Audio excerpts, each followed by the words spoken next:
नमस्कार दोस्तों, मैं अमन स्वागत करता हूं आपके अपने YouTube चैनल एजुकेशन हब पे। यह सी-टेट के पेपर सेकंड के सामाजिक अध्ययन का 21वां क्लास है और हम देख रहे हैं इसमें प्रीवियस ईयर के क्वेश्चन पेपर को। तो चलिए शुरू करते हैं बिना किसी देरी के। यहाँ पे पहला प्रश्न पूछा गया है कि निम्नलिखित कथनों पर विचार करें और सही विकल्प का चयन करें। कथन ए कह रहा है कि राज्यसभा मुख्यतः देश के राज्यों के प्रतिनिधि के रूप में चयन करती है, तो बिल्कुल आपका सही है। और कथन बी जो कह रहा है वो कह रहा है कि राज्यसभा कोई भी विधान यानी कानून और विधेयक बनाने का प्रस्ताव पेश नहीं कर सकता। बिल को कानून के रूप में लागू करने के लिए आवश्यक नहीं है कि उसे राज्यसभा की सहमति मिल चुकी हो। तो यह गलत है, क्योंकि आपने पता है कि हमारे यहाँ कोई भी बिल जो बनता है वह लोकसभा, राज्यसभा और साथ साथ राष्ट्रपति के अनुमति से ही कोई कानून बनता है। तो इस प्रकार से आपका बी वाला स्टेटमेंट गलत होता है। जब तक लोकसभा, राज्यसभा और राष्ट्रपति जब तक किसी विधेयक पर अपना अनुमोदन नहीं देते हैं तब तक वह बिल यानी कि कानून नहीं बनता है। तो इस प्रकार से हम कह सकते हैं कि ए तो सही है परंतु बी गलत है।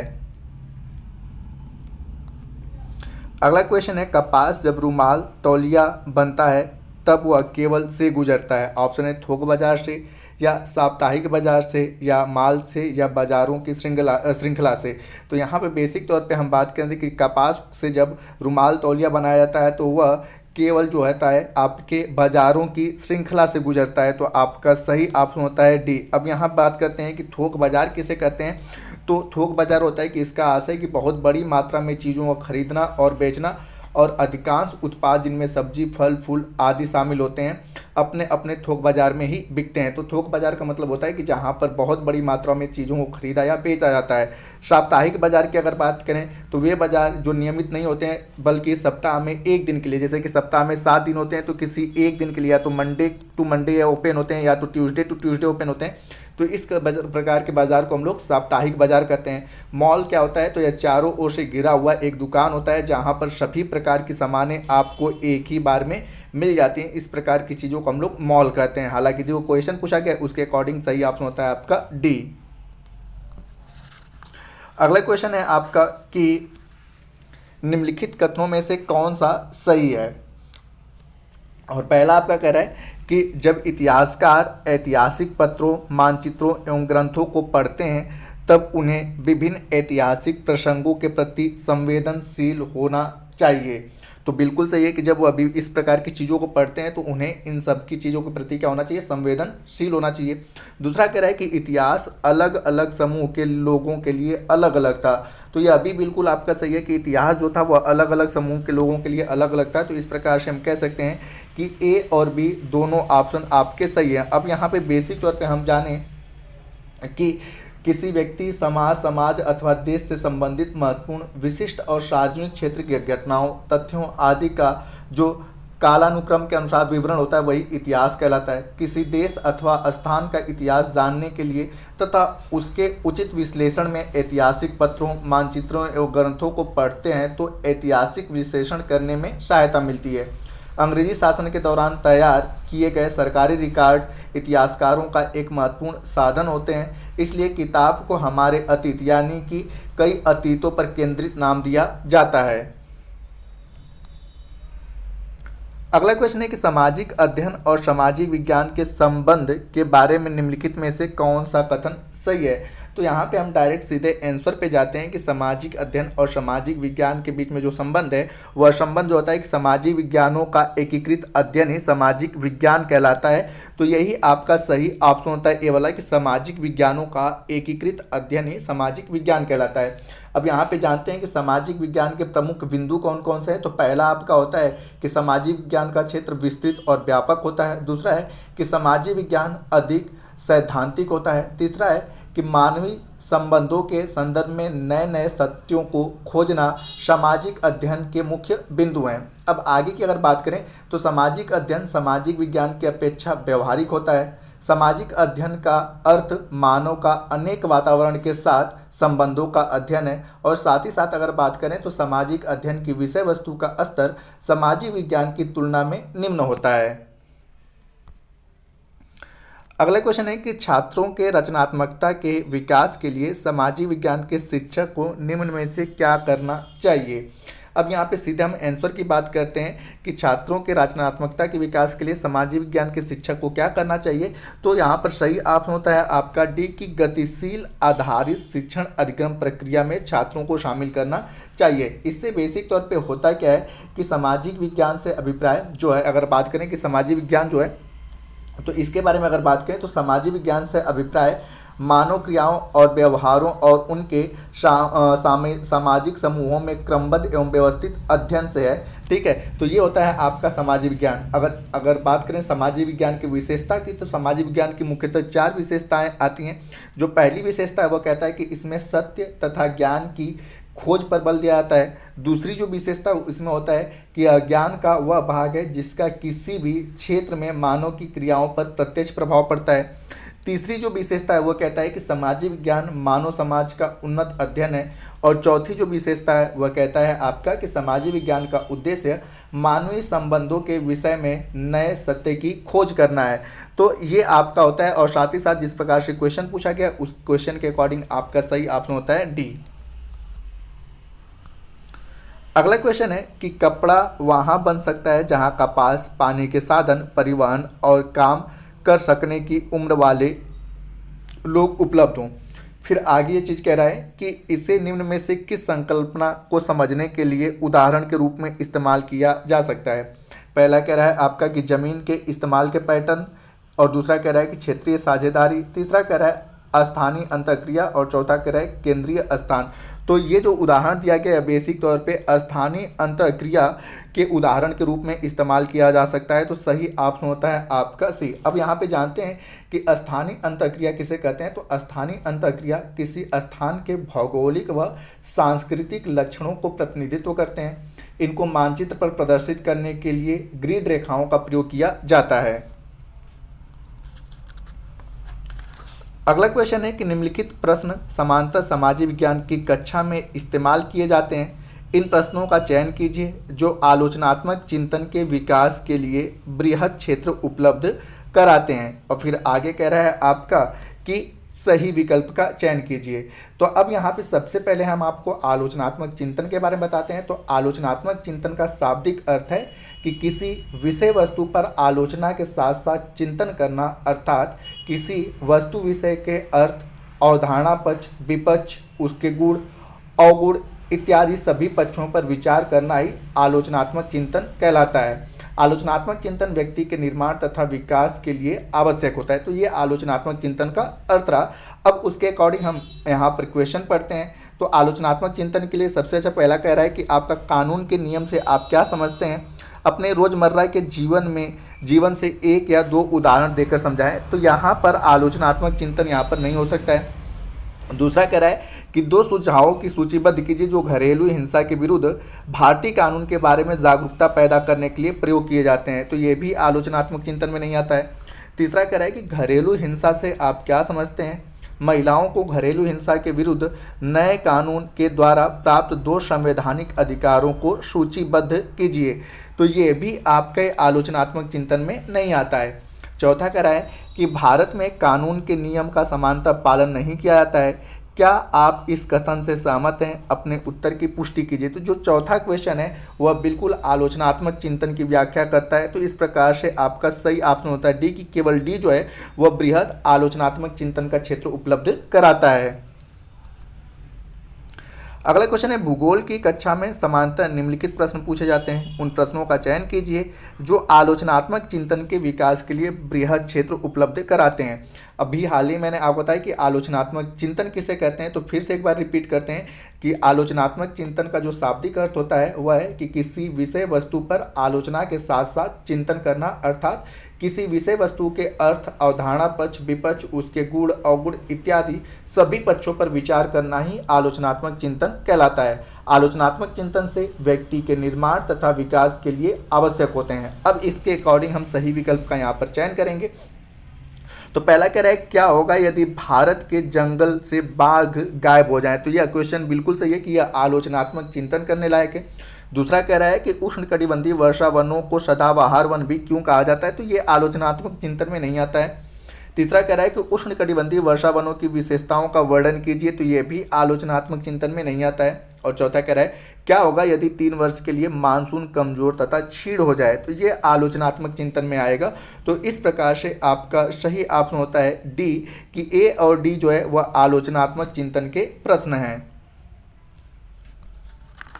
अगला क्वेश्चन है आपका कि एक अध्यापिका कक्षा में किसी जगह के 2 चित्रों को दर्शाती है, मतलब कि ये पुराने हैं, तथा यहाँ के स्थानीय वृद्ध व्यक्ति से उस परिवर्तन पर संवाद करने के लिए कहती है। अध्यापिका की गतिविधि के संबंध में विकल्प का चयन कीजिए। पहला कह रहा है कि अध्यापिका इतिहास और भूगोल की एकीकृत व्याख्या करनी चाहती है, तो बेसिक तौर पे यहाँ पे कि वह अध्यापिका जो है वह इतिहास और भूगोल को एकीकृत करना चाहती है। बिल्कुल आपका सही है, क्योंकि यहाँ पे पुराने चित्र हैं तो वह इतिहास है, और वृद्ध से पूछना चाहती है वर्तमान समय के परिप्रेक्ष्य में, तो वह भूगोल के बारे में पूछ रही है। और दूसरा कह रहा है कि अध्यापिका विद्यार्थियों को विकास की प्रक्रिया समझाना और आत्मसात करना चाहती है, तो बिल्कुल सही है कि यह दिखाना चाहती है कि पहले के समय में चीज़ें कहती थी और जैसे जैसे हम आगे बढ़े जो विकास की प्रक्रिया हुई उसमें चीज़ें कैसे कैसे आगे बढ़ती गई। तो बिल्कुल आपका सही है। तो यहाँ पर सही ऑप्शन होता है ए, कि ए और बी दोनों के दोनों स्टेटमेंट सही हैं। अगला क्वेश्चन कह रहा है कि प्राथमिक स्तर की एक सामाजिक विज्ञान की कक्षा चर्चा के संदर्भ में निम्नलिखित कथनों पर विचार करें। अब कथन ए जो कह रहा है वह कह रहा है आपका कि सामाजिक विज्ञान का शिक्षक निष्कर्षित करते समय परिभाषा देने से बचता है, तो बिल्कुल सही है, क्योंकि प्राथमिक स्तर पर परिभाषाओं और शब्दावलियों के बारे में बेसिक तौर पे उतनी व्याख्या नहीं की जानी चाहिए, इसके बारे में कहा गया है। दूसरा कह रहा है कि सामाजिक विज्ञान में संभवतः कोई भी उत्तर पूर्णतः सही होता है, तथापि एक गलत उत्तर हो सकता है, तो यह भी सही है आपका कि सामाजिक विज्ञान के बारे में लगभग कोई भी उत्तर पूर्णतः सही नहीं हो सकता है, कुछ एक आध गलत हो सकते हैं। तो इस प्रकार से हम कह सकते हैं कि ए और बी दोनों सही हैं और बी ए की सही व्याख्या कर रहा है।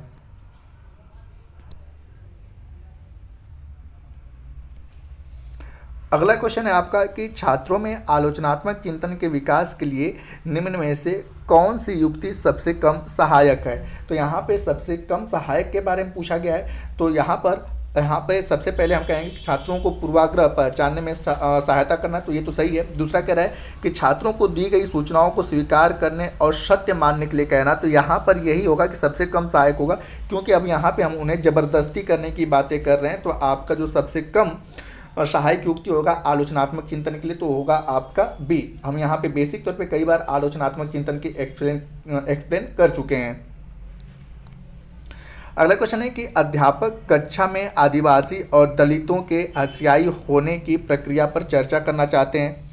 इसके लिए उन्हें निम्न में से किन शिक्षा शास्त्रीय उपकरणों का प्रयोग करना चाहिए। तो अब यहाँ पर पहला कह रहा है कि डेटा जुटाना, तो सही है कि सबसे पहले वो क्या करेंगे, डेटा जुटाएंगे, तो पहला बिल्कुल सही है। दूसरा कह रहा है आपका कि कविताएं, तो बिल्कुल सही कि उनके आसपास की जो कविताएं वो लोग अपनी कुछ कहानियां और कविताएं गाते हैं, तो वो भी आपका सही है। तो बी वाला का भी हम प्रयोग करेंगे। कहानी और घटनाक्रम का वर्णन, तो ये भी सही है कि हम उनके बारे में कहानी और उनके घटनाक्रम के वर्णन के बारे में जानने की कोशिश करेंगे, तो सी भी सही है। और केस स्टडी, तो उनसे संबंधित जो केस स्टडी विभिन्न सारे विद्वान करते हैं उनको भी हम अपने बेसिक तौर पे शिक्षा शास्त्र के उपकरण के रूप में प्रयोग करेंगे। तो इस प्रकार से सही ऑप्शन होता है डी, कि दिए गए सभी स्टेटमेंट जो हैं वह सभी के सभी जो हैं आदिवासी और दलितों के हत्याई होने की प्रक्रिया पर चर्चा करने के लिए उपयुक्त शिक्षा शास्त्र विधि है। अगला क्वेश्चन है कि इनमें से किसके द्वारा सामाजिक विज्ञान की कक्षा में आलोचनात्मक चिंतन बढ़ाया जा सकता है। अब यहाँ पे आलोचनात्मक चिंतन को बढ़ाए जाने की बातें की गई हैं कि किनके द्वारा। तो पहला कह रहा है सूचना स्रोतों की विश्वसनीयता ढूंढना, तो बिल्कुल सही है कि अगर सूचना स्रोतों की अगर विश्वसनीयता ढूंढेंगे तो वहाँ पे वह बच्चा उसके बारे में आलोचनात्मक चिंतन कर सकता है। दूसरा कह रहा है कि संगत और असंगत सूचनाओं में अंतर करना, तो ये भी सही है आपका। तीसरा कह रहा है कि पाठ्य पुस्तकों के विषयों पर निर्देशित चर्चा करना, तो ये आपका सही नहीं, क्योंकि पाठ्य पुस्तक जो है वह एक सीमित साधन प्रस्तुत कराती हैं, तो केवल इसी में वो सीमित रह जाएगा, तो इसके कारण वह चीज़ों को आलोचनात्मक चिंतन से जोड़ नहीं पाएगा। और चौथा कह रहा है कि प्रमाणों के आधार पर परिणाम निकालना, तो ये भी आपके आलोचनात्मक चिंतन को बढ़ाने का कार्य करता है। तो इस प्रकार से सही ऑप्शन होता है डी, कि ए, बी और डी जो है वह आलोचनात्मक चिंतन को बढ़ा सकते हैं स्टूडेंटों में। अगला क्वेश्चन है, एक निम्नलिखित में से कौन सा सामाजिक विज्ञान के शिक्षण के लिए लागू होता है। पहला कह रहा है आपका कि विषय वस्तु की जानकारी होना चाहिए, तो ये आपका सही नहीं होता है, ठीक है। दूसरा कह रहा है आपका कि विशिष्ट उदाहरणों का प्रयोग होना चाहिए, तो इसमें हम देखते हैं, ठीक है, तो ये भी सटीक उदाहरण नहीं है। तीसरा कह रहा है कि अवधारणात्मक स्मरण पर बल होना चाहिए, तो स्मृति यानी कि सोच समझते कि आपके याद करने की चीज़ों को वैसे ही हतोत्साहित किया गया है। और चौथा कह रहा है कि विज्ञान का है तो इसे वैज्ञानिक खोज की प्रक्रिया का अनुसरण करना चाहिए, तो बिल्कुल आपका ये सही है कि सामाजिक अध्ययन नहीं का है, सामाजिक विज्ञान का है, तो सामाजिक विज्ञान के अकॉर्डिंग आपका सही ऑप्शन होता है डी, कि इसे वैज्ञानिक खोज की प्रक्रिया का अनुसरण करना चाहिए। अब यहाँ पे हम बात करते हैं कि सामाजिक विज्ञान की विशेषताएं क्या क्या हैं। तो पहला है कि सामाजिक विज्ञान एक सैद्धांतिक विषय है। दूसरा कहता है कि सामाजिक विज्ञान एक एकीकृत उपागम के साथ साथ वैज्ञानिक विधि भी है। और तीसरा कहता है कि सामाजिक विज्ञान मानव की उन्नतशील अध्ययन करता है। और चौथा कहता है कि सामाजिक विज्ञान संपूर्ण ज्ञान के क्षेत्र का प्रतिनिधित्व करता है। अगला क्वेश्चन है कि सामाजिक विज्ञान की कक्षा में बहुसंवेदी दृष्टिकोण से शिक्षार्थियों की भावनाओं और रुचियों को आसानी से प्रोत्साहित किया जा सकता है। इसके लिए शिक्षण का प्रभावी तरीका निम्न में से कौन सा है। पहला है व्याख्यान विधि, दूसरा है चर्चा विधि, तीसरा है प्रदर्शन विधि और चौथा है ऑडियो वीडियो शिक्षण सहायक सामग्री। तो यहाँ पर सबसे सही होता है आपका ऑडियो वीडियो शिक्षण सहायक सामग्री, क्योंकि आपने पता है कि बच्चे श्रव्य दृश्य सामग्रियों से चीज़ों को बहुत अच्छी तरह से सीखते हैं। इसमें उनकी पांचों ज्ञानेंद्रियाँ क्या होती हैं, एक्टिव होती हैं जब श्रव्य दृश्य सामग्री को देखते हैं। तो इस प्रकार से सही ऑप्शन होता है आपका डी। अगला क्वेश्चन कह रहा है कि निम्नलिखित में से कौन सा स्रोत प्राथमिक स्रोत है। तो हमने आपको बताया था कि प्राथमिक स्रोत किसे कहते हैं, तो जो उस व्यक्ति से संबंधित हो या उस काल के दौरान उन लोगों के द्वारा की गई हो जिनके बारे में हम बातें करते हैं, उसे हम क्या कहते हैं, प्राथमिक स्रोत कहते हैं। और द्वितीयक स्रोत किससे कहते हैं, तो प्राथमिक स्रोतों के बारे में कोई अन्य व्यक्ति जब जानकारी देता है या उसका एक्सप्लेन करता है या बुक लिखता है उनके ऊपर, तो उसे हम लोग द्वितीयक स्रोत कहते हैं। तो अब यहाँ पे कहा है कि प्राथमिक स्रोत का उदाहरण कौन सा है, तो इसमें जो सही ऑप्शन होता है वो है आपका Baburnama, memoir of the Babur, क्योंकि यह खुद बाबर के द्वारा लिखा गया था और यह बाबर के संबंध में, ठीक है, या बाबर के कालक्रम के बारे में खुद उसके बारे में दी गई जानकारी है। तो इस प्रकार की जानकारियों को हम क्या कहते हैं, आपका प्राथमिक स्रोत कहते हैं। तो आपका सही ऑप्शन होता है सी। अगला है कि सामूहिक परियोजना के दौरान अध्यापक की भूमिका है कि पहला क्या है आपका कि विषयों को बांटकर बाकी काम समूहों पर छोड़ दे, तो बिल्कुल यह गलत है, ठीक है। दूसरा कह रहा है कि प्रस्तुतिकरण देकर छात्रों को अंक दे, तो यह भी गलत है, क्योंकि प्रस्तुतिकरण देकर हम बच्चों को फिर देखेंगे कि वह किस प्रकार से कर रहे हैं। तीसरा कह रहा है कि समूहों की प्रगति का मूल्यांकन करें, तो बिल्कुल ये आपका सही है। और चौथा कह रहा है कि समूहों को शुरू करने से लेकर अंत तक प्रक्रिया के दौरान सुसाध्य बनाए रखें, तो ये भी आपका सही है। तो इस प्रकार से सही ऑप्शन होता है डी, कि सामूहिक परियोजना के दौरान शिक्षक इन दो चीज़ों पर ध्यान रखेंगे। अगला क्वेश्चन है कि आप इनाम गांव में 3000 वर्ष पूर्व रहते थे, गांव के मुखिया की मृत्यु हो गई, आपके अभिभाव अंत्योष्टि की तैयारी कर रहे हैं, पूरी स्थिति का वर्णन का साथ ही यह भी बताएं कि किस प्रकार का भोजन अंत्योष्टि के लिए तैयार हो रहा है।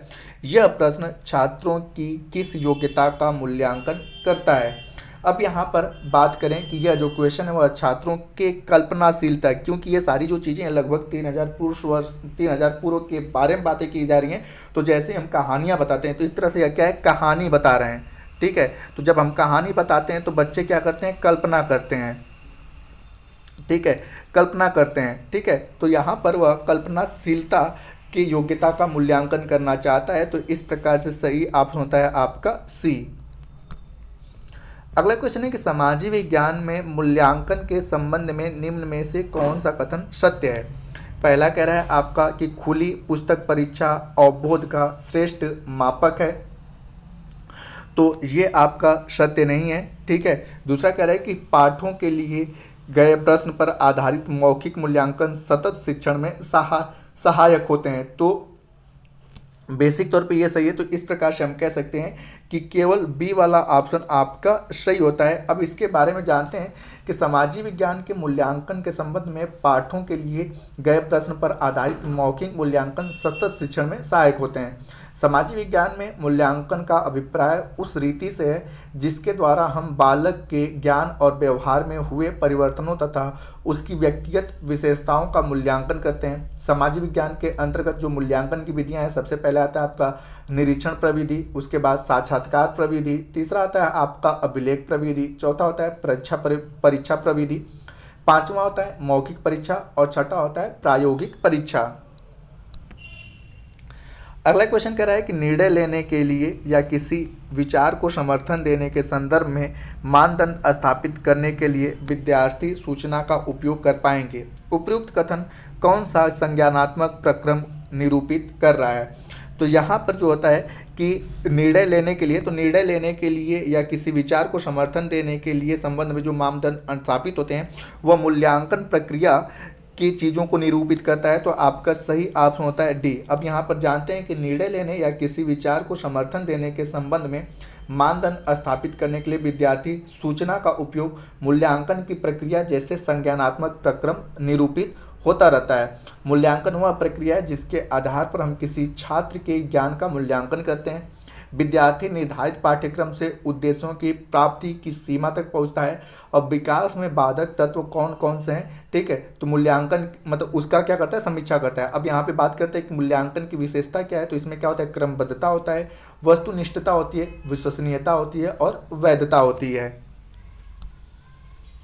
अगला क्वेश्चन, निम्नलिखित में से कौन सा पहलू सुस्पष्ट रूप से मूल्यांकन प्रक्रियाओं को सूत्रबद्ध करने के लिए बच्चों हेतु निःशुल्क एवं अनिवार्य शिक्षा अधिनियम 2009 में उल्लेखित है? अब पहला कह रहा है आपका कि साक्ष्य आधारित प्रतिपुष्टि प्रदान करना, तो ये 2009 वाले आपके आरटीई में नहीं है। दूसरा कह रहा है कि बच्चों को भय, आघात और चिंता मुक्त बनाना तथा बच्चों को उनके विचार स्वतंत्र रूप से अभिव्यक्त करने में सहयोग करना, तो यह बिल्कुल सही है कि यह कहा गया है। तीसरा कह रहा है कि भारतीय संविधान में प्रतिपादित मूल्यों के साथ अनुरूपता बनाए रखना, तो यह भी आपका सही है। और चौथा कह रहा है कि आकलन करना कि किस हद तक पाठ्यचर्या संबंधी अपेक्षा और अधिगम परिणाम उपार्जित किए जा चुके हैं, तो इसके बारे में नहीं कहा गया है। तो इस प्रकार से सही ऑप्शन होता है आपका बी वाला कि बी और सी के बारे में आरटीई 2009 के बारे में कहा गया है। अब यहाँ पे बात करते हैं कि आरटीई 2009 में क्या क्या चीज़ें कही गई हैं। तो मूल रूप से 3 चीज़ों पे आप ध्यान दीजिएगा। पहला कह रहा है कि 6 से 14 वर्ष तक के बच्चों को प्राथमिक शिक्षा क्या करना है, निःशुल्क और अनिवार्य किया गया है। दूसरा कहता है कि किसी भी बच्चे को शारीरिक दंड नहीं दिया जाएगा या उसका मानसिक उत्पीड़न नहीं किया जाएगा।